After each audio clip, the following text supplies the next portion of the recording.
زہیر صاحب یہ سوال ہمیں لندن سے فاروق احمد ارشد صاحب نے پوچھا ہے. وہ کہتے ہیں کہ اگر کسی کو نماز کے دوران چھینک آ جائے تو کیا اس کو الحمدللہ کہنا چاہیے؟ جیسے کہ حدیث میں حکم ہے کہ جس کو چھینک آئے وہ الحمدللہ کہے.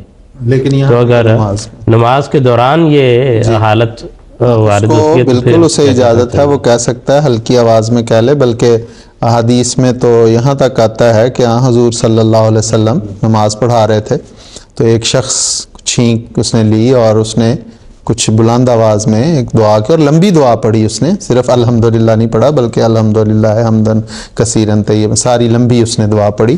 تو اس کے بعد حضور صلی اللہ علیہ وسلم نے جب نماز ختم کی تو حضور نے فرمایا کہ یہ کس نے پڑھی؟ تو وہ صحابی خاموش رہے، انصاری صحابی تھے، نوجوان، حدیث میں تھا شاب، نوجوان تھے، تو وہ خاموش رہے. تو حضور نے دوبارہ پوچھا اور حضور نے فرمایا کہ بتائے کوئی حرج کی بات نہیں ہے.